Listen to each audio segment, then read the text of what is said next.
ನಾನು ಮಂದಣ್ಣನ ಡ್ರಮ್ ಘಟನೆಯ ಅನಂತರ ಸುಮಾರು ದಿನ ಅವನನ್ನು ನೋಡಲೇ ಇಲ್ಲ. ಕರ್ವಾಲೋ ಮಾತ್ರ ತಮ್ಮ ಸಂಶೋಧನಾ ಕೇಂದ್ರದ ಹೊರಗೆ ಅಲೋ ಎಂದು ಕೈ ಬೀಸುತ್ತಾ ಆಗೀಗ ಕಾಣಸಿಗುತ್ತಿದ್ದರು. ಹೀಗಿರಬೇಕಾದರೆ ಇನ್ನೊಮ್ಮೆ ಹಠಾತ್ತಾಗಿ ಮಂದಣ್ಣನನ್ನು ಸಂಧಿಸುವ ಯೋಗ ಒದಗಿ ಬಂತು.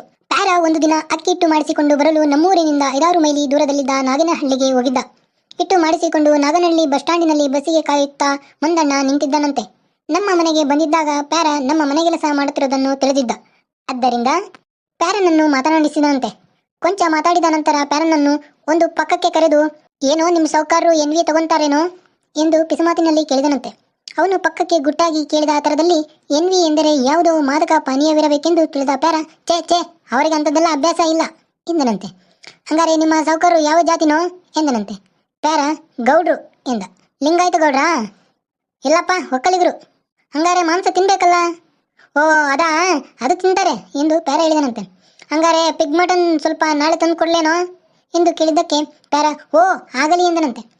ಪ್ಯಾರ ನಡೆದುದನ್ನೆಲ್ಲ ಕಣ್ಣಿಗೆ ಕಟ್ಟುವಂತೆ ಹೇಳಿದ. ಲೋ ಪ್ಯಾರ, ಪಿಗ್ ಮಟನ್ ಅಂದ್ರೆ ಏನು ಗೊತ್ತೇನೋ ಎಂದೆ. ಮಟನ್ ಅಂದ್ರೆ ಮಾಂಸ ಅಲ್ಲೇನ್ರಿ ಸ್ವಾಮಿ? ನಮ್ಮ ಬಾವ ಮೂಡಿಗೆರೆಯಲ್ಲಿ ಪೇನ್ಸಿ ಮಟನ್ ಸ್ಟಾಲ್ ಇಟ್ಟಿದ್ದಾನೆ ಎಂದ. ಮಂದಣ್ಣ ಹಂದಿ ಮಾಂಸಕ್ಕೆ ಪಿಗ್ ಮಟನ್ ಅಂದಿದ್ದಾನೆ ಕಣೋ, ನಿನ್ ಮನೆ ಹಾಳಾಗ. ಅವನ ಇಂಗ್ಲೀಷಿಗೆ ಬೆಂಕಿ ಹಾಕ. ಸಾಬನ್ ಬಾಯಿಗೆ ಹಂದಿ ಮಾಂಸ ಹಾಕಿ ಜಾತಿ ಕೆಡಿಸಿಯವರಂತ ಜಗಳ ತೆಗೆದಿಯಾ? ಈಗಲೇ ಹೇಳಿದ್ದೀನಿ ನೋಡು ಎಂದೆ. ಅಯ್ಯಯ್ಯೋ ಸುವರ್ ಮಾಂಸನೇನ್ರಿ ಸ್ವಾಮಿ? ಅರೇ ಇಸ್ಕಿ, ಮಂದಣ್ಣ ನನ್ನ ದೂರ ಕರ್ಕೊಂಡೋಗಿ ಕಿವಿಲಿ ಗುಟ್ನಲ್ಲಿ ಇಂಗ್ಲೀಷ್ನಲ್ಲಿ ಕೇಳಿದು ಒಳ್ಳೆದೇ ಆಯ್ತು. ಯಾಕೋ ಅಲ್ಕ, ಹಾಗಾದ್ರೆ ತಿಂತೀಯೇನೋ? ನಿಮ್ಮಪ್ಪಮ್ಮನಿಗೆ ಗೊತ್ತಾಗಿ ಈ ಗಲಾಟೆ ಮಾಡಿದರೆ ಏನು ಗತಿ? ತಿನ್ನೋದು ಬಿಡೋದು ಬೇರೆ ವಿಚಾರ ಸ್ವಾಮಿ. ಅದನ್ನ ತಿಂದವರಿಗೆ ನಮ್ಮ ಜಾತಿ ಮಸಾಣದಲ್ಲಿ ಏಣ ಉಳೋದಕ್ಕೆ ಜಾಗ ಕೊಡಕ್ಕಿಲ್ಲ. ಮಸೀದಿಲೊಂದು ಪೇಟಿಗೆ ಇರುತ್ತೆ ಏಣ ತಗೊಂಡೋಗೋದಕ್ಕೆ, ಅದನ್ನ ಕೊಡಲ್ಲ. ಭಾಳ ತಕರಾರು ಮಾಡ್ತಾರೆ. ಅದನ್ನ ಯಾಕೆ ನಿಮ್ಮ ಜಾತಿಲಿ ತಿನ್ನಲ್ವೋ ಎಂದೆ. ಅದಲ್ಲ, ಅದು ಅಲ್ಲ ಕೈಲಿ ಬಿಸ್ಮಿಲ್ಲ ಮಾಡಿಸ್ಕೊಳ್ಳಲ್ವಂತೆ, ಮಿಕ್ಕವೆಲ್ಲ ಮಾಡಿಸ್ಕೊಂಡವಂತೆ. ಸುವರ್ ಅಲ್ಲಾಗೆ ಉಲ್ಟಾ ಹೊಡೆಯೋದ್ರಿಂದ ಅದನ್ನ ತಿನ್ನ ಕುಡ್ದಂತ ಕಟ್ಟು ಮಾಡವ್ರೆ. ಸಣ್ಣ ವಿಚಾರವನ್ನೆಲ್ಲ ದೊಡ್ಡ ಮಾಡಿ ತಿನ್ನಕ್ಕೆ ಕುಡ್ದಂತ ಮಾಡಿದರೆ ಹೇಗೆ ಸ್ವಾಮಿ ಎಂದ. ಅವನ ದಾಟಿಯಲ್ಲಿ ಅವನು ತಿನ್ನೋದು ಪಬ್ಲಿಕ್ ಆಗಕೂಡದು ಅಂತ ಅಭಿಪ್ರಾಯವಿದ್ದಂತಿತ್ತು.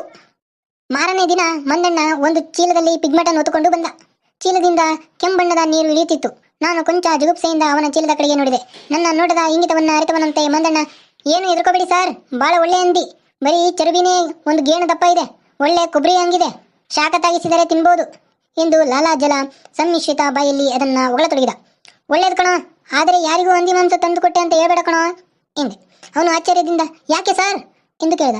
ನಾನು ಹಂದಿ ಮಾಂಸದ ಬಗ್ಗೆ ಉಂಟಾಗಿರುವ ಹಲವು ತೊಡಕುಗಳನ್ನು ವಿವರಿಸಿ ಪ್ಯಾರನಿಗೆ ಅವನ ಮರಣಾನಂತರ ತೊಂದರೆಯಾಗಬಹುದೆಂದು ಹೇಳಿದೆ. ಅದ್ರಾಗೇನಿದೆ ಸರ್, ತಿನ್ನಕ್ಕಂಥ ಪದಾರ್ಥ ಕರ್ವಾಲೋ ಸಾಹೇಬ್ರಿಗೆ ಸಪ್ಲೈ ಕೊಡ್ತೀನಿ, ಮುಖ್ಯ ಇವನ ಜಾತಿ ವಸ್ತವರು ತೊಂದರೆ ಕೊಡ್ತಾರೆ ಅಷ್ಟೇ ಎಂದು ತಾತ್ಸರದಿಂದ ಹೇಳಿದ.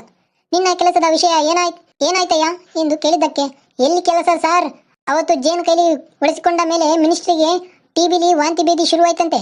ಚಿಕ್ಕಮಗಳೂರು ಆಸ್ಪತ್ರೆಯಲ್ಲಿ ಔಷಧಿ ಕೊಡಿಸೋಕಂತ ಕೂಡಲೇ ಅವರನ್ನ ತಗೊಂಡು ಹೋದ್ರಂತೆ. ನಾನು ಬ್ಯಾಂಡ್ ಹೊತ್ಕೊಂಡು ಓಡೋಗ್ತಾ ಬಿದ್ದು ಕಾಲು ಉಗುರು ಕಿತ್ತು ಬೇಡ ಪಜಿತಿ ಎಂದ. ಅಲ್ಲೋ, ನಿನ್ನ ಬ್ಯಾಂಡಿನ ಶಬ್ದಕ್ಕೆ ಜೇನುಗಳು ಹಾಗೆ ರೇಗಿದ್ದಂತೆ ಕಣೋ ಎಂದೆ. ಅದು ಯಾಕೆ ಸರ್, ಆ ಕಳ್ಮುಂಡೆ ಮಕ್ಕಳು ಸ್ಕೂಲ್ ಹುಡುಗರದೇ ಆ ಕಿತ್ತಪತಿ, ಅವರೇ ಯಾರೋ ಕಲ್ಲು ಹೊಡೆದಿದ್ದಾರೆ. ಜೇನು ಕಾಟ ಮುಗಿದ್ಮೇಲೆ ಪೊಲೀಸ್ನವ್ರನ್ನ ಕಾಟ ಶುರುವಾಗಿತ್ತು. ಸಿಕ್ಕೋರ್ನೆಲ್ಲ ಟೆನ್ಷನ್ಗೆ ಹೇಳ್ಕೊಂಡು ಹೋದ್ರಂತೆ ಎಂದ. ಇಲ್ಲ ಕಣೋ, ಕರ್ವಾಲೋ ಸಾಹೇಬ್ರೆ ಹೇಳಿದ್ರು ನಿನ್ನ ಬ್ಯಾಂಡಿನ ಗಲಾಟೆಯಿಂದನೇ ಅಂತೆ ಎಂದೆ. ಅಲ್ಲ, ಬ್ಯಾಂಡ್ ಹೊಡೆದರೆ ಅದಕ್ಕೆ ಏನಂತೀನಿ ಎಂದು ಯೋಚಿಸಿದ. ಸದ್ಯ ಆ ಪೊಲೀಸರಿಗೂ ಗೊತ್ತಾಗ್ಲಿಲ್ಲ, ಇಲ್ಲಿದ್ರೆ ನನ್ನ ಮುಕ್ಳಿ ಮೇಲೆ ಬ್ಯಾಂಡ್ ಬಜಾಯಿಸ್ತಿದ್ರು ಎಂದು ಸಮಾಧಾನ ತಾಳಿದ. ಮಂದಣ್ಣ ಹಣ ತೆಗೆದುಕೊಂಡು ಹೋದ. ಅವನು ಹೋದ ಮೇಲೆ ನನಗೆ ಏನೋ ಒಳೆದಂತಾಯಿತು. ಮನಸ್ಸಿನಲ್ಲಿ ಬಹುಶಃ ಪಿಗ್ಮಟನ್ ದಿಸೆಯಿಂದಲೇ ಇವನು ಕರ್ವಾಲರಿಗೆ ಆಪ್ತನಾಗಿರಬಹುದೆಂದು ಊಹಿಸಿದೆ.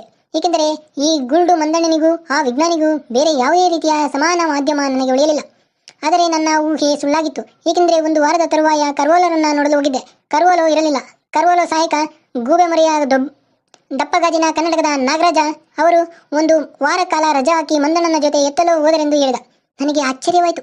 ಮಂದಣ್ಣನ ಜೊತೆ ಎಲ್ಲಿಗೆ ಹೋದರು ಕರ್ವಾಲೋ ಎಂದು ಯೋಚಿಸಿದೆ. ಎಲ್ಲಿಗೆ ಹೋಗಿದ್ದಾರೆಂದು ಕೇಳಿದೆ. ಎಲ್ಲಿಗೋ ಗೊತ್ತಿಲ್ಲವೆಂದು ನಾಗರಾಜ ಹೇಳಿದ. ಅವನ ಅಸಡ್ಡೆ ಗಮನಿಸುವಷ್ಟು ಎದ್ದು ಕಾಣುತ್ತಿತ್ತು. ಮಳೆಗಾಲ ಮುಗಿಯುತ್ತಾ ಬಂದಿತ್ತು. ಬೆಳಿಗ್ಗೆ ಎಲ್ಲ ಜಡ ಬಿಸಿಲು, ರಾತ್ರಿ ಮಾತ್ರ ಆಗೀಗ ಮಳೆ ಬರುತ್ತಿತ್ತು.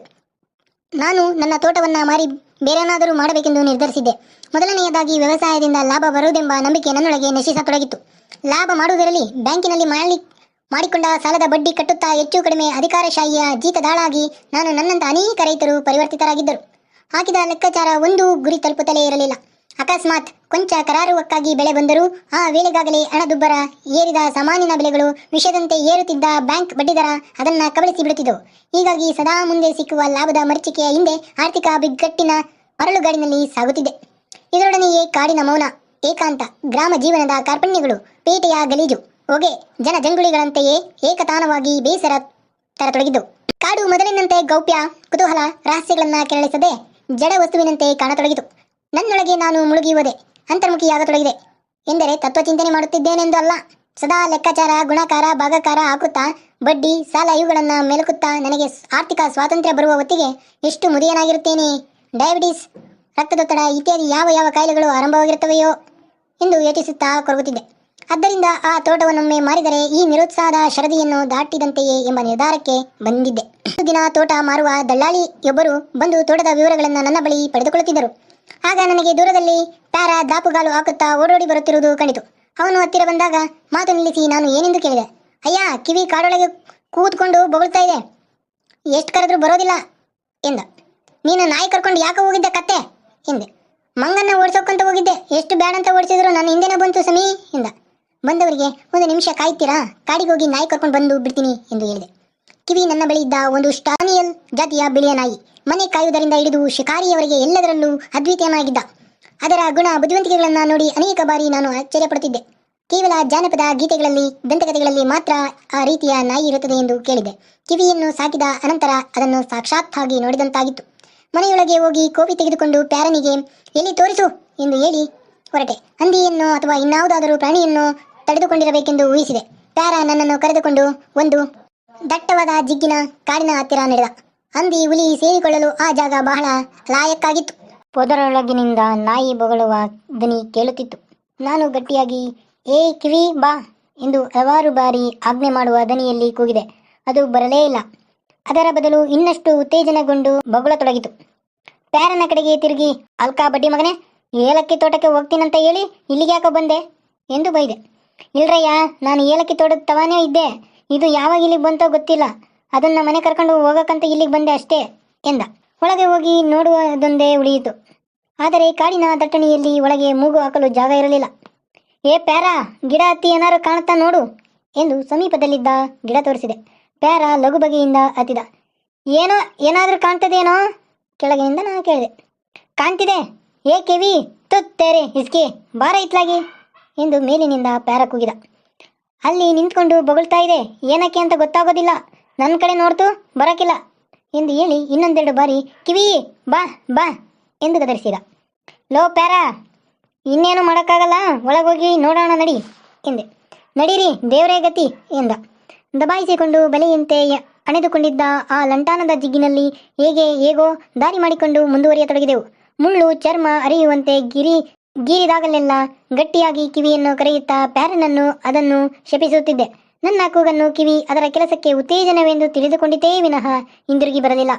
ಅಂತೂ ಯಮಸಾಹಸದಿಂದ ಅದು ಬೊಗಳುತ್ತಿದ್ದ ಜಾಗ ತಲುಪಿದೆವು. ಕಿವಿ ಒಂದು ಸಾರಿ ನಮ್ಮ ಕಡೆಗೆ ನೋಡಿ ಬಾಲವಲ್ಲಾಡಿಸಿ ಮತ್ತೆ ಬೊಗಳತೊಡಗಿತು. ಸರಿ, ಹಂದಿಯೋ ಹಾವೋ ಅಥವಾ ಯಾವುದಾದರೂ ಪೆಟ್ಟು ಬಿದ್ದ ಮಂಗನೋ ಇರಬೇಕೆಂದು ತಿಳಿದೆ. ಬಂದೂಕು ರೆಡಿ ಮಾಡಿಕೊಂಡೆ. ಆದರೆ ಒಂದು ಮುಖ್ಯ ಸಮಸ್ಯೆ ಎಂದರೆ ಕಿವಿಯೊಡನೆ ಸೆಣಸಿ ನಿಂತಿದ್ದ ವೈರಿಯ ಕಿಂಚಿತ್ ದರ್ಶನವು ನಮಗಾಗದಿದ್ದುದು. ನಾವು ನಿಂತಲ್ಲಿಂದಲೇ ಕಣ್ಣಲ್ಲಿ ಕಣ್ಣಿಟ್ಟು ಕಿವಿ ಬೊಗಳುತ್ತಿದ್ದ ಜಾಗವನ್ನ ಸಾಧ್ಯಾಂತವಾಗಿ ಪರೀಕ್ಷಿಸಿದೆ.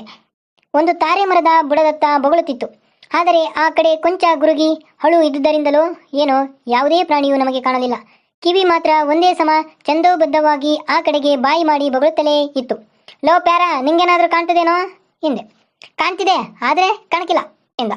ಪ್ಯಾರನ ಮಾತು ಭಾಷೆಯನ್ನು ಇಷ್ಟೊಂದು ಅಸಡ್ಡೆಯಿಂದ ಉಪಯೋಗಿಸುವವರನ್ನು ನಾನು ನೋಡೇ ಇರಲಿಲ್ಲ. ಕನ್ನಡ ಭಾಷೆಯನ್ನ ಕುತ್ತಿಗೆ ಪಟ್ಟಿ ಕಟ್ಟಿ ಹಿಡಿದು ದುಡಿಸುತ್ತಿದ್ದ. ಮತ್ತೆ ಕಾಣ್ತಿದೆ ಎಂದಿದ್ದು ಎಂಥದನ್ನೋ ಅಯೋಗ್ಯ. ಅಲ್ಲ ಸಮೀ, ಕಾಣ್ತಿದೆ, ಆದರೆ ಕಣ್ಣಿಗೇನೋ ಕಾಣಕ್ಕಿಲ್ಲ. ಹೋಗ್ಲಿ ಬಿಡು, ನೀನು ಆ ಕಡೆಯಿಂದ ಸುತ್ತಿಕೊಂಡು ಬಾ, ನಾನು ಈ ಕಡೆಯಿಂದ ಬರ್ತೀನಿ, ಎಂತಾದ್ರೂ ಕಂಡ್ರೆ ಹೇಳು. ಆಯ್ತು ನಡೀರಿ ಎಂದ. ಇಬ್ಬರು ಮರದ ಬೇರೆ ಬೇರೆ ಪಾರ್ಶ್ವದಿಂದ ಸುತ್ತಿ ಹೊರಟೆವು. ನಾನಿನ್ನೂ ಅರ್ಧ ದಾರಿ ಕ್ರಮಿಸಿರಲಿಲ್ಲ. ಓ ಬನ್ನಿ ಬನ್ನಿ ಸಮೀ, ತತ್ತೇರಿ ಇಸ್ಕಿ ಮಾಕಿ, ಏ ಕಿವಿ ಬಾರ ಇತ್ಲಾಗಿ ಎಂದು ಪ್ಯಾರ ಕೂಗಿದ್ದು ಕೇಳಿತು. ಅವನ ಮಾತಿನಿಂದಲೇ ಅಲ್ಲೇನು ಭಯಂಕರ ಪ್ರಾಣಿ ಇಲ್ಲ ಎಂದು ಖಾತರಿಯಾಗಿ ಏನೋ ಅದು ಎನ್ನುತ್ತಾ ಧೈರ್ಯವಾಗಿ ಅಳವಿನಲ್ಲಿ ಸಾಗಿದೆ. ಮಟ್ಕೆ ಸಮೀ, ಯಾರೋ ಕಳ್ಳನ ಮಕ್ಕಳು ಬಟ್ಟಿ ಸರಾಪು ಕಾಯಿಸಿರೋದು ಕೆಲಸ. ಏ ಕಿವಿ ಬಾಂಚೋತ್, ಒಳ್ಳೆ ಕೆಲಸ ಕೊಟ್ಟಿಯಲ್ಲ ಎಂದು ಕಿವಿಗೆ ಬೈದ. ನಾನು ಬಳಿಗೆ ಹೋಗಿ ನೋಡ್ತೇನೆ, ಯಾರೋ ಶರಾಬು ಕಾಯಿಸಿ ಮಡಿಕೆಯನ್ನು ಬೋರಲಿಟ್ಟಂತೆ ಕಾಣುತ್ತಿತ್ತು. ಕಿವಿಗೆ ಒಂದು ಸರಿಯಾಗಿ ಗುದ್ದಬೇಕೆಂಬಷ್ಟು ಕೋಪ ಬಂತು. ಆದರೆ ಕಿವಿ ಜೋರಾಗಿ ಬೊಗಳಿದಂತೆಲ್ಲ ಮಡಿಕೆಯೊಳಗಿಂದ ಈಸ್ ಎಂಬ ಸದ್ದು ಹಾವು ಬುಸುಗುಡುವಂತೆ ಬರುತ್ತಿತ್ತು. ನಾನು ಯಾವುದೋ ಆ ಒಂದು ಮಡಕೆಯೊಳಗೆ ಸೇರಿದೆ ಎಂದು ತಿಳಿದು ಮಡಕೆಗೆ ಹತ್ತಿರ ಹೋದೆ. ಮಡಕೆಯೊಳಗಿಂದ ವಿದ್ಯುತ್ ಡೈನಮೋ ರೀತಿ ಸದ್ದು ಬರುತ್ತಿತ್ತು. ಅಷ್ಟರೊಳಗೆ ಪ್ಯಾರ ಅಯ್ಯಯ್ಯೋ, ಜೇನು ಸಮೀ, ಜೇನು ಎಂದು ಕೂಗಿದ. ನೋಡಿದೆ, ಹೌದು, ಜೇನುಗಳು ಒಂದೊಂದಾಗಿ ಬೋರಲಾದ ಮಡಕೆ ಬಾಯಿಯೊಳಗೆ ಹೋಗುತ್ತಾ ಇದ್ದವು. ಕಿವಿ ಬೊಗಳಿದಾಗಲೆಲ್ಲ ಅಷ್ಟು ಒಟ್ಟಿಗೆ ರೆಕ್ಕೆ ಜಂಕರಿಸಿ ಬುಸುಗುಡುವಂತೆ ಸದ್ದು ಹೊರಡಿಸುತ್ತಿದ್ದವು. ನೋಡಿದ್ರಾ ಸಮೀ, ಜೇನ್ ಕಂಡ್ರೆ ಹೇಳು ಅಂತ ಹೇಳಿದ್ರಲ್ಲ, ಕಿವಿನೇ ಕಂಡಿಡಿದ್ನಲ್ಲ ಈಗ. ನೋಡಿದ್ರಾ ಹೆಂಗೈತೆ ಇವನ್ ಬುದ್ಧಿ ಎಂದ ಪ್ಯಾರ. ಅಷ್ಟರೊಳಗೆ ಟುಯ್ ಎಂದು ತಂತಿ ಮಿಡಿದಂತೆ ಸದ್ದಾಯಿತು. ಕಿವಿಯ ಬಳಿಯೇ ಆದ ಈ ಸದ್ದು ಏನೆಂದು ತಿಳಿಯಲು ಕಣ್ಣು ಹೊರಳಿಸುವಷ್ಟರಲ್ಲಿ ಪಟ್ ಎಂದು ಒಂದು ತುಟಿಗೆ ಒಂದು ಜೇನು ಬಾರಿಸಿತು. ಅರ್ರೆರೆ ಎಂದು ನಾನು ಏನೋ ಹೇಳಬೇಕೆಂದರೂ ಅಷ್ಟರಲ್ಲಿ ಪಟಪಟ ಜೇನುಗಳ ದಾಳಿ ಆರಂಭವಾಯಿತು. ಕಂಬಿ ಕೀಳುವುದೊಂದನ್ನು ಉಳಿದು ಬೇರೆ ಯಾವುದೇ ಮಾರ್ಗ ಇರಲಿಲ್ಲ. ಅರೆ ಇಸ್ಕಿ ತತ್ತೇರಿ ಎನ್ನುತ್ತಾ ಪ್ಯಾರ, ಬನ್ನಿ ಸಮೀ, ಜೇನ್ ಬಾರಿ ರಾಂಗ್ ಆಗೋ ಹಂಗೆ ಕಾಣ್ತವೆ ಎಂದು ಕೂಗಿದ. ಅವನಿಗೂ ಜೇನು ಕಚ್ಚತೊಡಗಿದ್ದವು. ಕಿವಿಗೂ ಒಂದೆರಡು ಜೇನು ಮೂತಿಗೆ ಬಾರಿಸಿರಬೇಕು. ಎಷ್ಟು ಕರೆದರೂ ಬರದಿದ್ದುದು ಮೂತಿ ಕೊಡವುತ್ತಾ ದೆವ್ವ ಹಿಡಿದವರಂತೆ ಕ್ಷಣ ಮಾತ್ರದಲ್ಲಿ ಕಂಬಿ ಕಿತ್ತಿತು. ನಾನು ಪ್ಯಾರನು ಮುಳ್ಳು ಪೊದೆಗಳ ನಡುವೆ ಆದಷ್ಟು ವೇಗವಾಗಿ ಸುರಕ್ಷಿತ ಜಾಗ ಹುಡುಕಿಕೊಂಡು ಪಲಾಯನ ಮಾಡಿದೆವು. ಪೊದೆಯಿಂದ ಹೊರಗೆ ಬಂದು ನೋಡುತ್ತೇವೆ, ಕಿವಿಯ ವಿಳಾಸವೇ ಇಲ್ಲ. ನಮ್ಮನ್ನ ತಂದು ಜೇನಿನ ಬಾಯಿಗೆ ಸಿಕ್ಕಿಸಿ ಅದು ಪಲಾಯನ ಸೂತ್ರ ಪಠಿಸಿತ್ತು. ಕಾಡಿನಿಂದ ಹೊರಬಂದು ನಾನು ಪ್ಯಾರನು ಸಮಾಲೋಚನೆ ನಡೆಸಿದೆವು. ಯಾರೋ ಕಾಡಿನಲ್ಲಿ ಕದ್ದಿಟ್ಟ ಕಳ್ಳಬಟ್ಟಿ ಮಡಕೆಗೆ ಜೇನುಗಳು ಬಂದು ಕಟ್ಟಿಬಿಟ್ಟಿದ್ದಾವೆಂದು ತೀರ್ಮಾನಿಸಿದೆವು. ಪ್ಯಾರ ಹೇಳಿದ, ಮಂದಣ್ಣನಿಗೆ ಹೇಳಿ ಜೇನು ತೆಗೆಸೋಣ ಎಂದು. ಪ್ಯಾರನಿಗೆ ಜೇನುಗಳು ತುಂಬಾ ಕಚ್ಚಿರಲಿಲ್ಲ. ಆದರೆ ಕಣ್ಣಿನ ಬಳಿ ಉಬ್ಬಿನ ಹತ್ತಿರ ಎರಡು ಕಚ್ಚಿ ಅದು ಆಗಲೇ ನಿಂಬೆಕಾಯಿ ಗಾತ್ರಕ್ಕೆ ಊದಿತ್ತು. ನನ್ನ ತುಟಿ ಹನುಮಂತರಾಯನ ತುಟಿಯಂತಾಗಿತ್ತು. ಇಬ್ಬರು ಕಿವಿ ಮಾಡಿದ ಕುಚೇಷ್ಟೆಗೆ ಬೈಯುತ್ತಾ ಮನೆ ಕಡೆಗೆ ನಡೆದವು. ಮನೆಗೆ ಬಂದಾಗ ನಾವು ಕಾಯಲು ಹೇಳಿ ಕೂರಿಸಿದ್ದ ವ್ಯಕ್ತಿ ನಮ್ಮ ಬದಲಾದ ಮುಖ ಚಹರೆ ನೋಡಿ ಬಿದ್ದು ನಕ್ಕರು.